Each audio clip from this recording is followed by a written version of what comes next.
This is Merriman Smith reporting on the year 1967 with a filmed record of the major events of the year.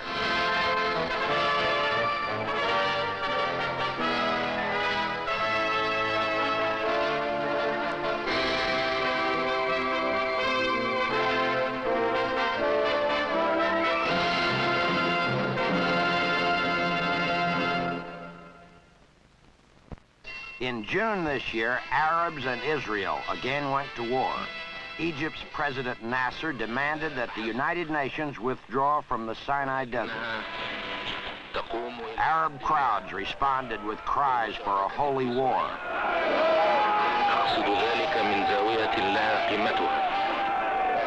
Nasser refused a plea by Secretary General U Tant. He ordered his army to the Israeli frontier. The UN pulled out.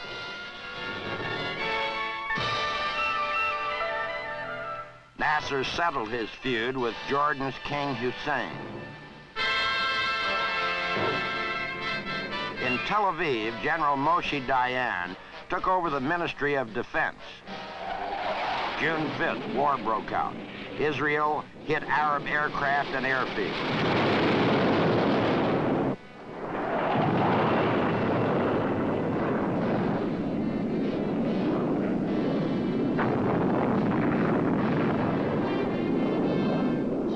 Jordan seized Mount Scopus and shelled the Jewish quarter of Jerusalem.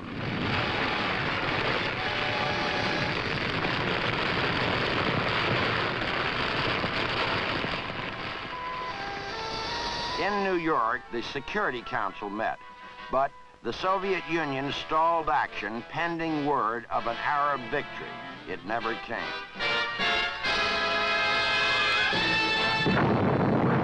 Superiority secured, the Israeli army slashed forward.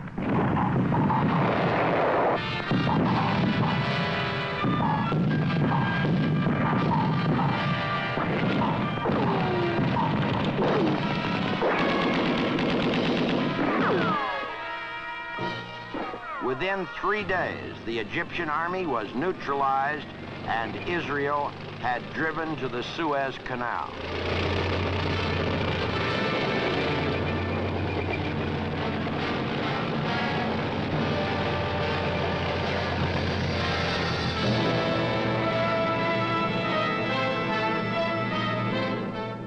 On June 8th, the Secretary General read a telegram from Cairo. That he has decided to accept the ceasefire call.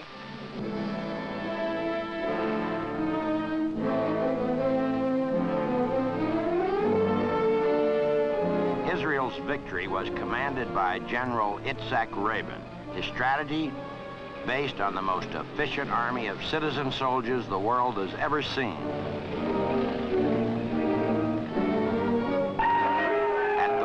Wall in Jerusalem, there was an emotional reunion with the holiest of Jewish relics.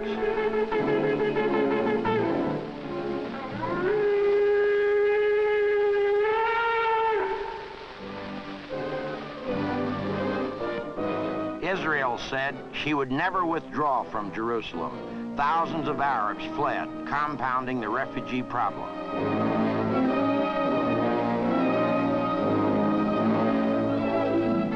At the UN, Soviet Premier Kosygin demanded a vote of condemnation against Israel, but soul-searching by some Arab leaders had produced the beginnings of change. King Hussein of Jordan dropped the pose of belligerence and recognized defeat. Jordan will still survive. Ground down by sorrow, for the moment, we will rise again. Soviet Ilyushin bombers visited Cairo, however, as the Russians extended the Cold War to the Mideast. A Soviet fleet tied up at Port Said, and Nasser met Soviet President Nikolai Podgorny to discuss expanded military aid. In October, the Israeli destroyer Eilat was sunk by a Soviet Styx missile fired from Port Said. 47 crewmen died. As Israel buried the dead, she sought a way to even the score. The refinery at Suez was within easy reach of Israeli guns. Most Egyptian oil capacity was destroyed.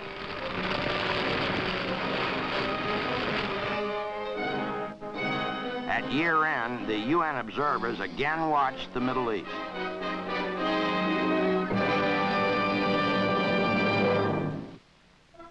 In New York for the UN session, Soviet Premier Kosygin took time to go sightseeing with his daughter, son-in-law, and a horde of guards, newsmen, and police.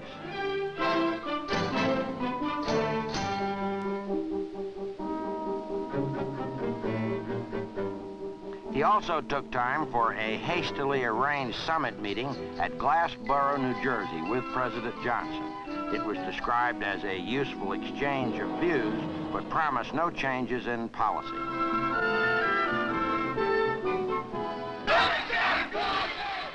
In Aden, the British announced that after 148 years, they were pulling out.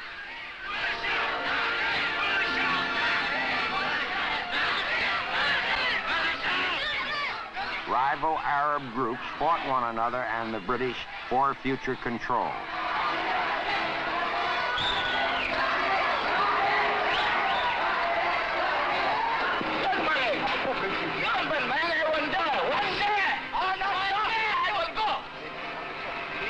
Go to my side. You're so man, eh? I'm like you, I'm man. Man. I'm man.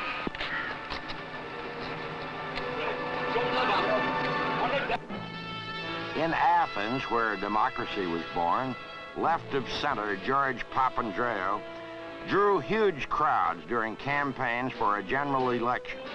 But a coup d'etat by the military forestalled him as the army seized the government.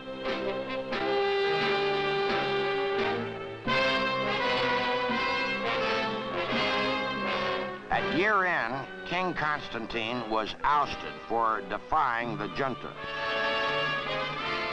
In November, angered by the buildup of Greek troops on Cyprus, Turkey threatened war. Turks in Nicosia on Cyprus were virtually under siege.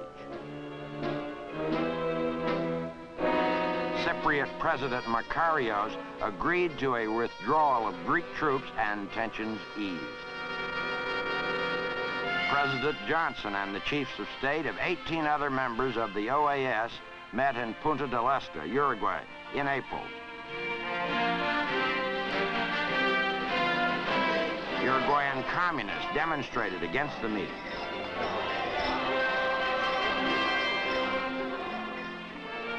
In this three-day meeting, the American chiefs laid the groundwork for a Latin American common market, but there was no promise of increased American aid. Meanwhile, in Bolivia, the army was hard-pressed to root out communist guerrillas.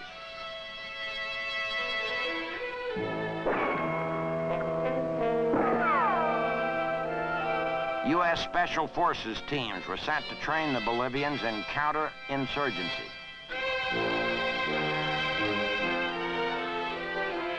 Rumor was that Cuban leader Che Guevara, here seen with Premier Fidel Castro, was leading the guerrillas. The Bolivians captured a French leftist, Regis Debray, who admitted seeing Guevara, who was reported killed. His papers revealed Debray as a high-level communist courier. Debray received a long jail term. The year saw a number of harrowing disasters. In Brussels, fire in a crowded department store took 300 lives.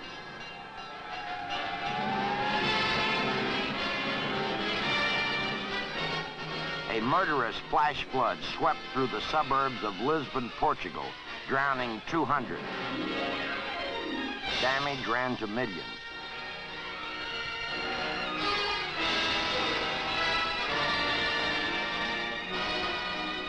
In Colombia, flour accidentally contaminated with insecticide killed 70. Remorse overwhelmed the baker whose breakfast loaves carried the poison. 60 of the dead were children.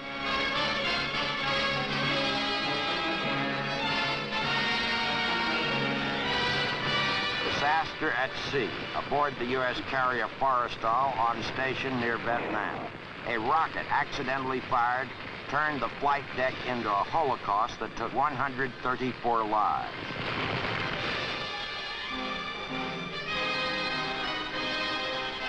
On Seven Stones Reef near the English coast, the giant tanker Torrey Canyon went aground and leaked 30,000 tons of crude oil.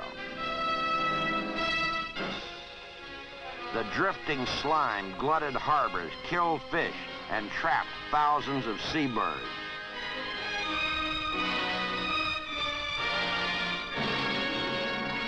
Fashion news is really news these days. Youth creates a whole new style. Twiggy, a skinny Cockney girl, models her revealing styles on a body that has little to reveal.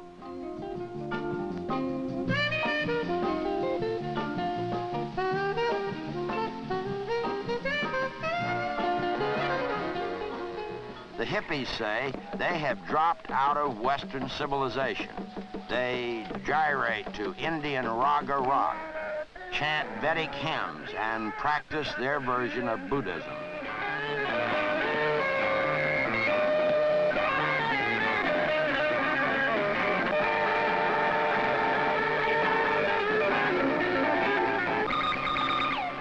Frontiers, the hippies say, are in the soul, and they seek to enter, puffing the current fad in psychedelic weeds.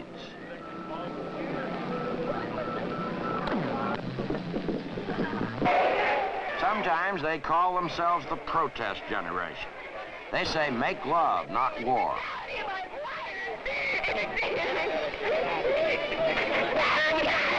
They spend a lot of time on barricades.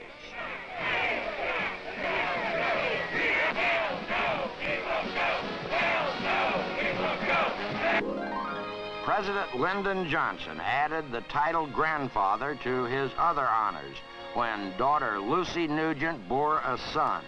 The baby was baptized with the president himself as godfather. The first White House wedding in half a century took place in December. Lyndon Johnson married Marine Captain Charles Robb. The happy couple departed for a Caribbean honeymoon. The United States space program advanced as the Saturn V rocket was rolled out to launch an unmanned Apollo spacecraft. Ignition. All engines are running. The giant rocket shoved a record payload into orbit. Eastern Standard Time. All parameters look good. At a height of 38 miles, the first stage burned out. Flight director says go all the way. 4 engines. A camera on board recorded the scene.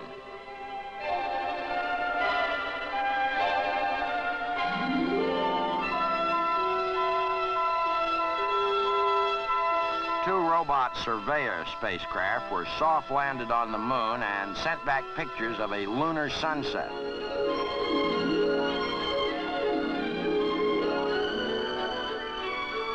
Pictures of a robot shovel testing the lunar soil. And in January, tragedy. The Apollo crew, Roger Chaffee and Ed White, and space veteran Gus Grissom were killed during a training mission. Their Apollo craft caught fire on the pad at Cape Kennedy. They were buried with full military honors.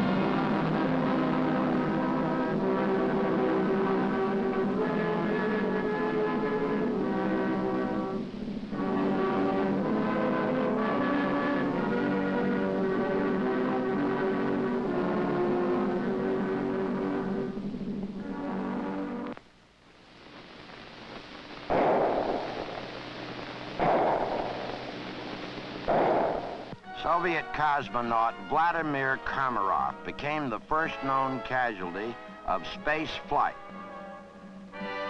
His ashes were placed in an honored spot in the Kremlin wall.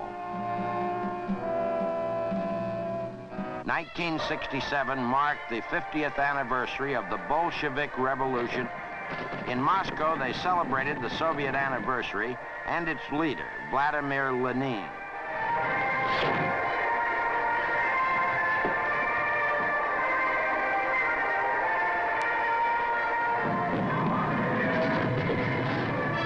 A defector from the Soviet regime, Stalin's daughter Svetlana fled to the West. She published memoirs of her life with father. In China, Chairman Mao stirred his Red Guards against Soviet revisionism and with Lin Piao announced the detonation of a hydrogen bomb. His rampaging guards destroyed the British Chancery in Peking, incited months of riot in Hong Kong.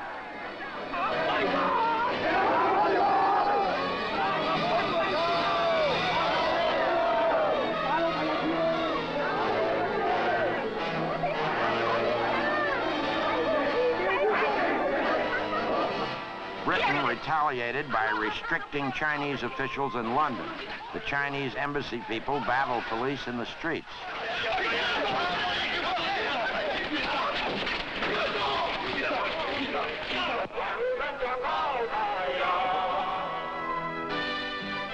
Millions of visitors traveled to Montreal, Canada for Expo 67, the celebration of Canada's 100th anniversary. On Dominion Day, Queen Elizabeth and Prince Philip visited the fair.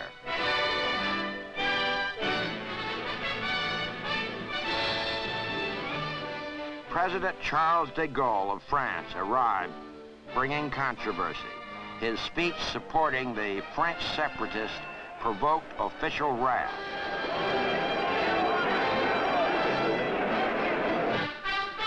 In England, Prime Minister Wilson abruptly devalued the pound sterling 14% to halt speculative attacks and stimulate exports.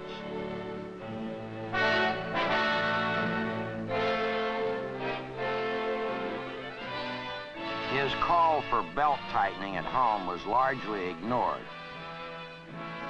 Other currencies quickly followed the pound, but the franc and the dollar held firm.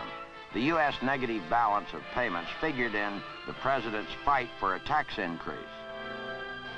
Now there are pressures on our economy, which demand that we ask for a portion of that $24 billion back in the form of a surcharge. It would be a penny out of every dollar. The rising cost of living aggravated farm problems. Milk producers dumped milk to force higher prices. They got the increase.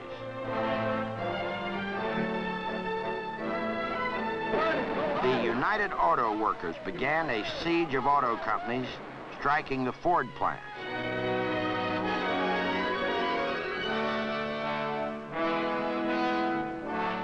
Led by Union President Walter Reuther, they won a guaranteed annual wage.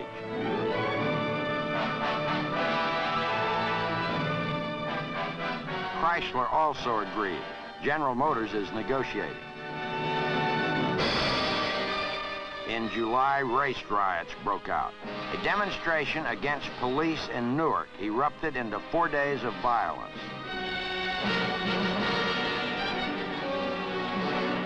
Arson was widespread. Snipers shot at firemen and police.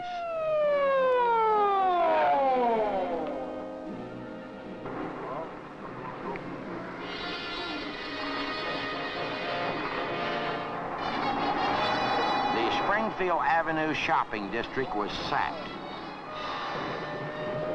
Hundreds were arrested, 30 killed.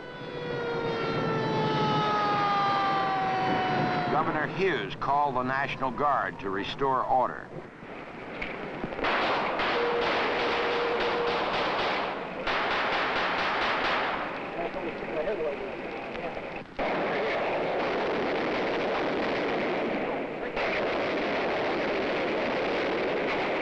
Bad weather as much as firepower ended the riot.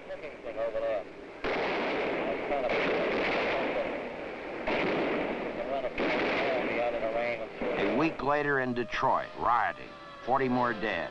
Damage ran over $1 billion. President Johnson ordered federal troops to bring peace to the city. Looting, murder, and arson have nothing to do with civil rights. They are criminal conduct.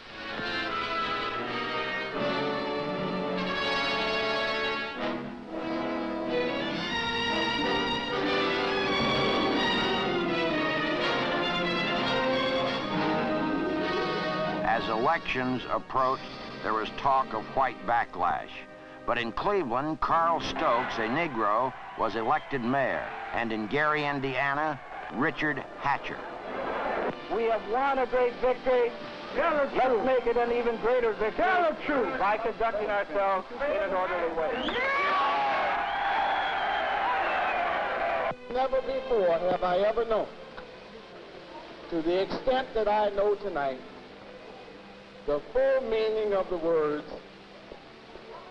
God bless America. In Vietnam, air attacks against the North grew in intensity. Areas of Hanoi and Hai Phong, steel plants and airfields were added to the list of targets.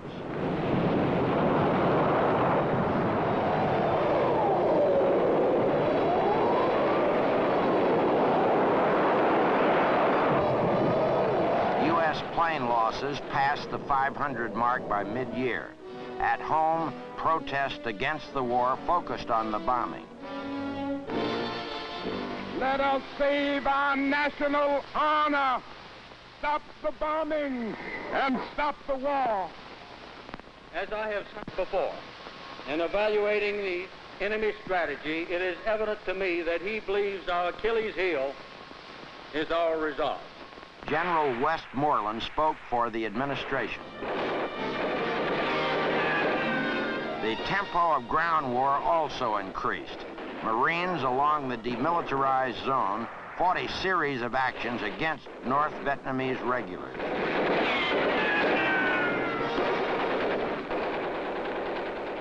In May, the 9th Marines were pinned down in a church at An Hoa.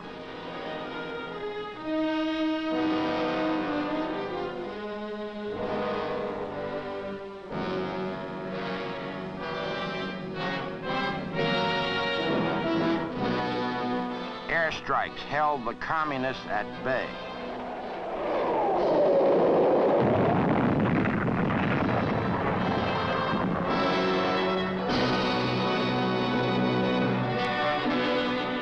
At dawn, the Marines pulled out with their wounded.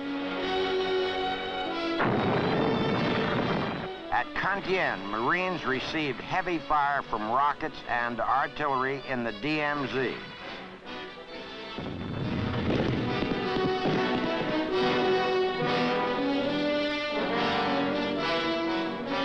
But they still held that position at year's end. Thanksgiving Day climaxed the biggest action of the war near Dak To in the Central Highlands.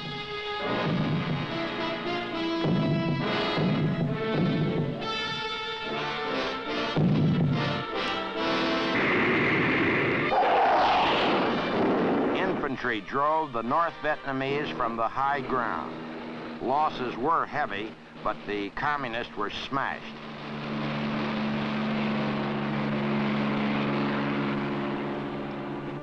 In October, thousands of peace demonstrators marched on the Pentagon.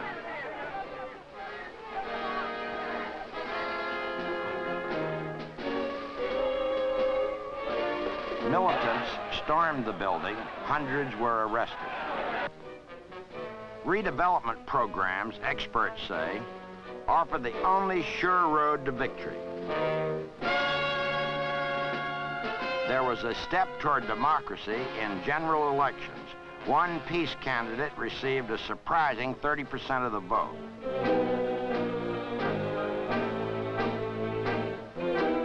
"80% of the electorate voted, watched by U.S. observers. General Tu was elected president, General Key vice president. Their margin of victory was small. At home, Secretary McNamara resigned. I've greatly valued the opportunity to serve my country as Secretary of Defense, and I'm profoundly grateful to the President for his unfailing support and for his friendship. A Minnesota Democrat, Senator McCarthy, began a campaign against LBJ's Vietnam policy. Prospects brightened for Republicans Ronald Reagan and Nelson Rockefeller. Governor Romney of Michigan announced he would campaign for the Republican nomination. At Dartmouth College, he summoned his party.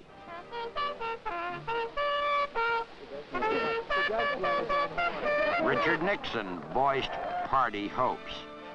But I believe that the Republican candidate, whoever is nominated by the Republican convention, will win the election. But the president had already launched his own campaign with the same zest he has always devoted to the greatest American game, the warm-up for '68.